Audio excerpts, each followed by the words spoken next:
An 18-year-old Australian football player signing for Bayern Munich is something straight out of a movie, a fantasy, or maybe even a daydream.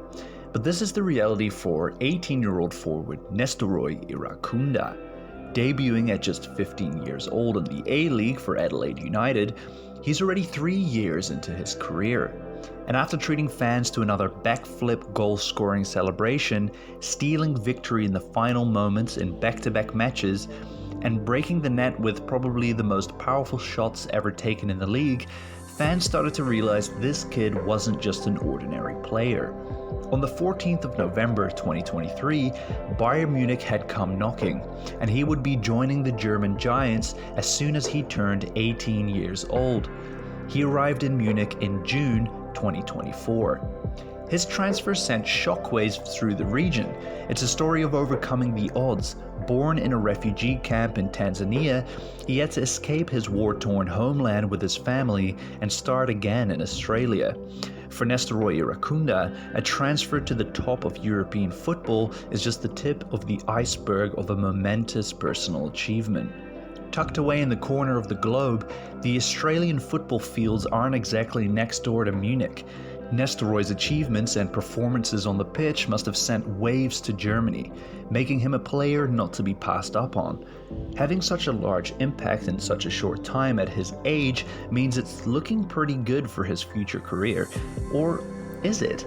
His move from down under to Europe actually isn't unheard of, and many of his star-studded predecessors, despite similar exciting performances in the A-League and earning that coveted ticket to Europe, did not fare so well. Irankunda isn't the only player to stand head and shoulders above their A-League colleagues. Interestingly, he's not even the first to do this and head straight for Bayern Munich. In July 2019, New Zealander Sarpreet Singh was signed by Bayern Munich after they spotted him at the Under-20 World Cup. The creative midfielder played for Wellington Phoenix in the A-League at the time and already had an impressive amount of games in the bag for them. Coaches often called him the best player in the league at the time, and his performances earned him comparisons to players like Mesut Ozil. He moved to Bayern Munich at just 20 years old. So what happened to Sarpreet Singh after his move? Well, honestly, it couldn't have started any better. He was immediately added to the preseason roster with the first team. Within a span of 6 months, he had gone from banging in free kicks against the Brisbane Roar to playing Arsenal, Tottenham, and Real Madrid. In the final of the Audi Cup, he played the entire match. During the penalty shootout, he had to step up and take his after Lewandowski and before Jerome Boateng. He scored, Boateng missed. Bayern coach Niko Kovac was impressed with the young New Zealander, and he was living up to his potential. At the end of 2019, Singh would make his debut in a match against Freiburg after the title had already been secured. But this was the last time he would ever appear on the first team roster. What followed was many appearances for the Bayern reserves and multiple loan spells to different clubs in the second tier of German football. As of 2023, he has officially left the books of Bayern Munich and plays for Hansa Rostock in BundesLiga 2. What started as an optimistic journey for the talented midfielder from Oceania, showing up when it mattered most on his arrival, ended up in a roller coaster of loan spells, constantly changing teams as he tried to find a permanent home in Europe. Sarpreet Singh's journey can almost be copied and pasted, step by step, alongside every other high-profile move from the A-League in recent memory. A young player is head and shoulders above the rest in the league, and they are tipped for greatness. They then join a European club. The club needs to test their true skill level in the first team, and then the player is immediately loaned out to continue the search for their real playing level, oftentimes followed by loan spell after loan spell. The move is a win-win for both parties. The club purchase a diamond in the rough, polish it, and see what's underneath. The player can live out their European adventure, develop as a player, and potentially find their club for the future. It's essentially player pinball, as they are bounced around Europe. Now, you could say this is a common theme amongst lower-ranked leagues as they move to a more challenging environment and are forced into loan spells for further development when they can't hack it at their destination. But the A-League to Europe player pinball machine goes like no other.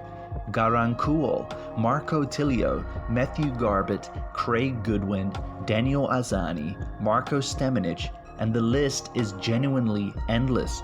And I truly hope Irankunda will be able to break this trend. For his predecessors, the best case scenario was that during their massive list of destination clubs, they make an impression somewhere on the way down and claw themselves up slightly. Oftentimes, players end up right back where they started, returning to the A-League. So what is going on with the A-League? Why is it so hard for clubs to determine how good the players really are? And why is it such a gamble every single time?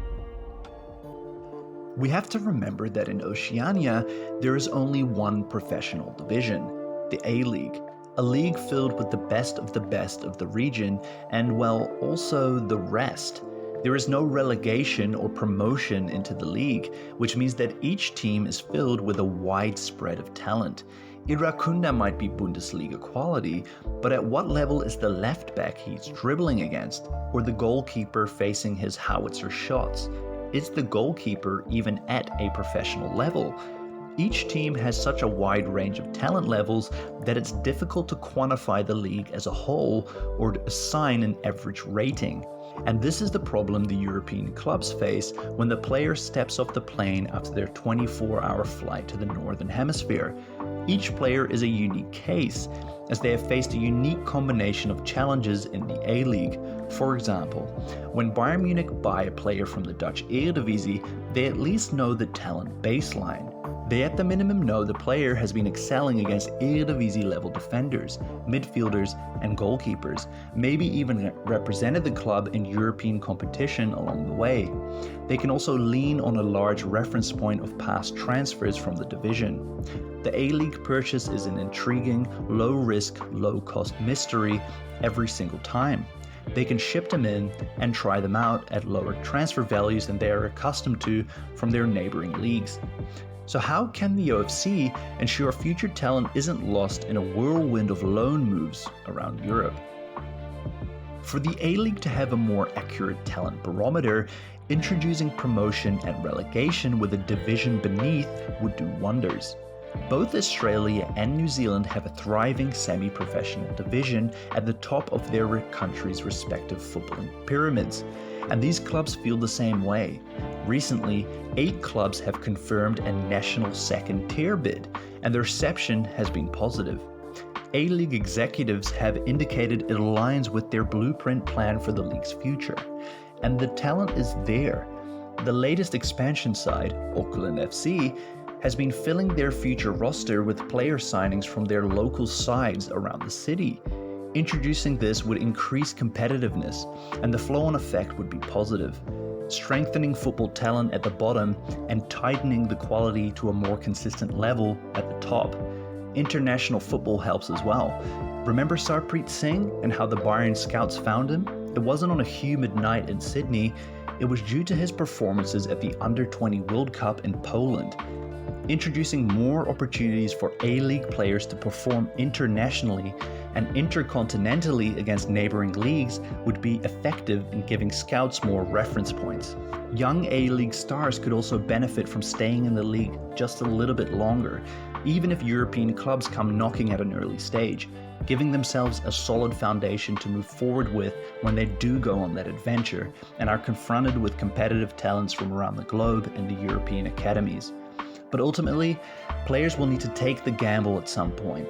And that's where we are with Irankunda, a young prospect. He won't care what has happened in the past. And why should he? He's here now, and he'll show the world what he can do. If you enjoyed this video, don't forget to give it a like and subscribe to my channel for more videos like this.